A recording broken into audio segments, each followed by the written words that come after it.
Você já reparou como tem empresa que virou especialista em criar processo, mas completamente amador em gerar conteúdo dentro dela? As agendas são todas lotadas, reuniões semanais, check-ins, ritual de alinhamento, dinâmica de cultura, mas no fim do mês, muito pouca entrega de verdade. A verdade é que muitas companhias hoje estão ocupando o tempo dos executivos com estruturas que parecem gestão, mas que só geram movimento, não progresso. O Steve Jobs ele já falava, que as melhores empresas são incríveis em processos, mas geralmente esquecem de colocar o que realmente importa dentro deles. O conteúdo. Nesse vídeo eu quero te provocar sobre isso. Será que a sua empresa está investindo mais em parecer organizada do que ser relevante? Esse é o nosso ponto cego de hoje.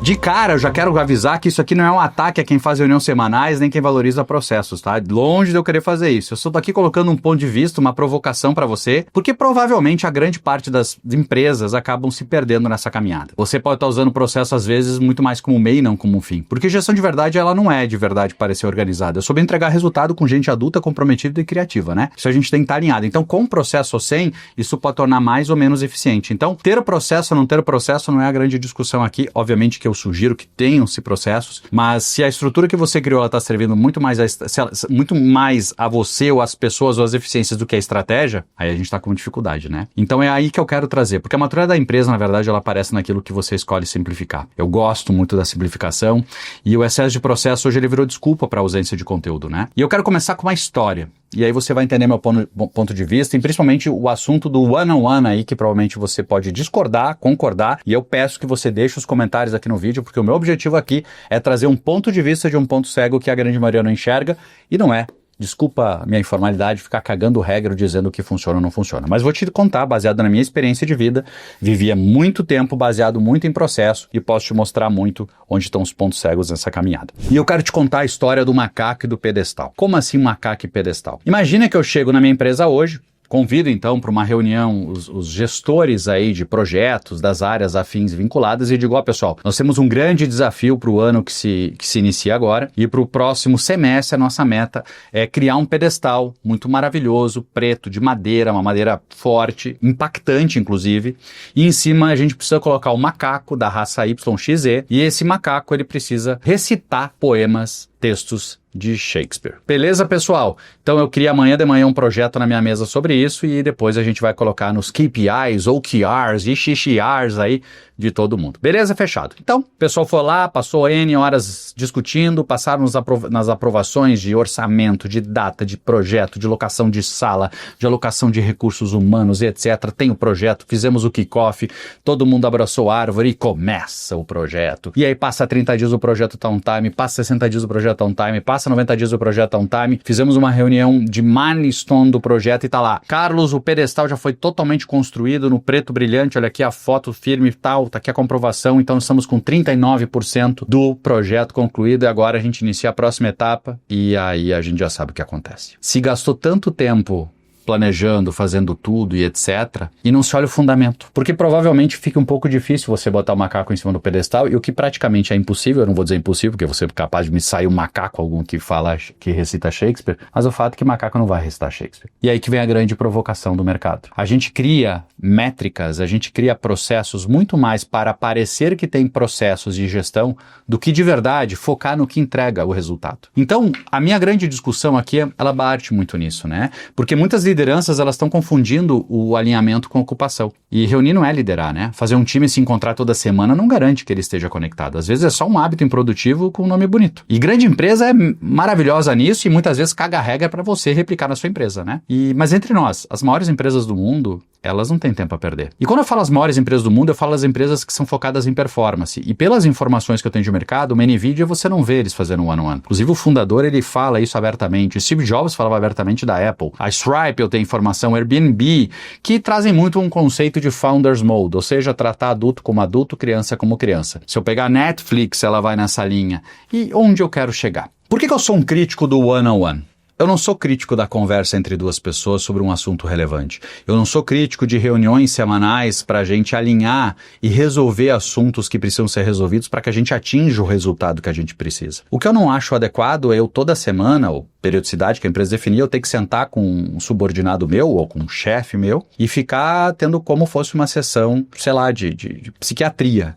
né? Como assim? Eu tenho que ir lá, parece que eu tenho que ter um problema, parece que ele tem que me criticar, parece que ele tem que me elogiar, parece... Cara, a gente tem algum assunto que está impactando o meu trabalho, o meu resultado, a minha autonomia hoje, ela tem algo que eu preciso ajuda, os meus resultados, se alguma coisa que eu tô com dúvida a fazer, se tá assim, meu amigo, já vai atrás e resolve. Não precisamos ter uma reunião a cada 15 dias para discutir essas coisas. Se você tá com algum problema pessoal, eu quero resolver contigo no primeiro minuto. Eu sou um dos caras com a maior empatia de mercado possível. Quem trabalhou comigo, quem trabalha comigo sabe como eu sou. Agora, eu não preciso sentar com você e te explicar que não dá para atrasar projeto, eu não preciso te explicar que chegar atrasado não é correto, eu não preciso te explicar que tratar mal o colega de trabalho não é correto, eu não preciso te explicar que tu não realizar o trabalho que foi previsto para a semana e que tu te comprometeu e que tu revisou não é necessário, eu não preciso te falar que fazer fofoca no corredor não vai te ajudar muito na carreira, eu não preciso te ajudar, ou seja... É um adulto. E essa transparência de montar um ambiente, por incrível que pareça, é o que mais ajuda a dar resultado. A gente muitas vezes acaba criando um monte de processos e complicações, onde na verdade a gente está criando muito mais espaço de atrito. Porque no final do dia, obviamente que nós não vamos ser produtivos da mesma forma todos os dias,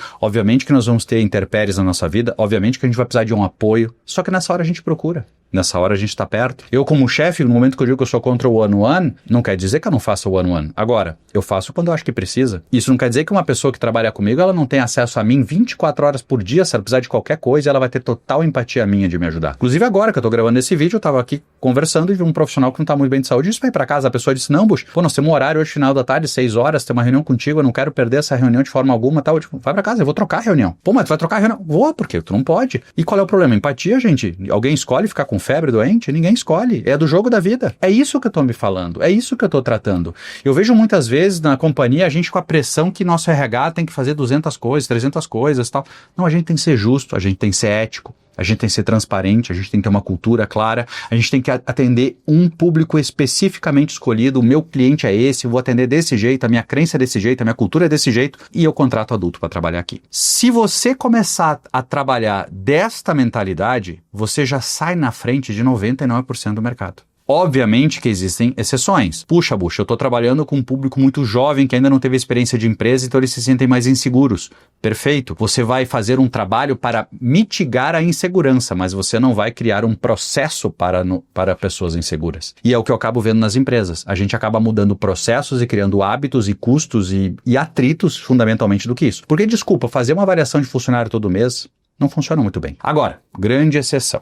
Eu tô falando tudo do meu ponto de vista, tá, gente? Você que vai chover haters e comentários, adoro escutar opiniões contrárias, e eu falo pela minha experiência de vida aí, e trabalhei nas maiores empresas do mundo, onde tinha, sim, obrigação total de fazer isso, e é por isso que eu trago muito esse ponto. Porque, eu te digo, eu tenho certeza absoluta que quando a coisa é no processo é obrigado, ela é muito menos real do que quando ela é feita por empatia real. Então, a empresa como cultura ser empática, a empresa como cultura ser alinhada a valores, é muito mais importante do que ter o one-on-one toda semana. É muito mais importante do que ter uma daily. Porque, por exemplo, eu preciso fazer uma daily com o meu time de vendas todos os dias. Se nós temos um compromisso de fazer 20 ligações por dia, se nós temos um compromisso de não deixar um cliente esperando mais de 5 minutos para receber uma ligação telefônica, eu fazendo a daily quer dizer que a minha empresa então tem um processo de qualidade? Ou a minha empresa tem um processo que ela trabalhando com um monte de pessoas que não querem entender e fazer o que deveria ser feito? Essa é a grande diferença de empresas de sucesso ou não sucesso. Quando você pega um livro como A Regra Não Ter Regras da Netflix, está muito claro. A gente sempre se baseia na média do menor. O menor impacta na média. O menor traz todo mundo para baixo. O menor no sentido de performance, não de tamanho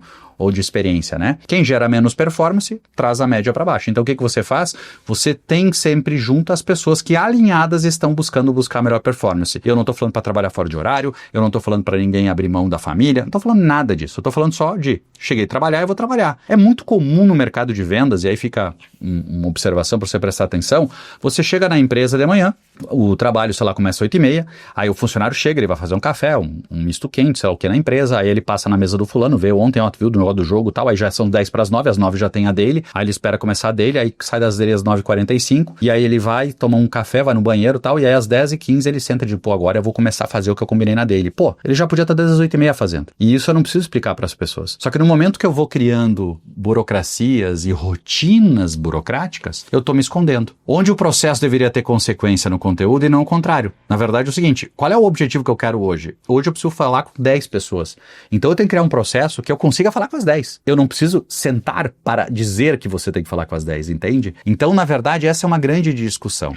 Eu aposto muito num ambiente empresarial de liberdade com responsabilidade. Tá? Para mim ainda é o melhor modelo. Agora, de novo, eu sei que tem situações diferentes e eu vou falar uma coisa das grandes empresas que tem que ficar registrada também. O dia que você tiver 120 mil funcionários, talvez você vai criar processos para controlar a empresa e não mais para buscar o resultado. Porque o tamanho da empresa ficou tão grande a ponto que a meta dos executivos é mais importante do que o resultado para o cliente. E é assim que a grande parte das empresas funciona, é por isso que a grande parte das empresas acabam não sabendo se reinventar, porque elas vão criando um ambiente de sobrevivência ao redor daquele resultado, de forma que a meta de todo mundo está alinhada no beabá, mas no final do dia, o cliente lá que precisava ganhar um sorriso não está ganhando, aquele cliente que tem a mala extraviada, ninguém está ligando, aquele cliente que tem um pedido atrasado, ninguém mais está prestando atenção, porque está todo mundo dentro do seu SLA, da sua meta, porque o processo acabou funcionando. E eu vou ser um chefe ideal porque eu faço daily toda semana, porque eu faço one-on-one com o meu time todo mês. Isso não diz nada. Será que o chefe que não precisa fazer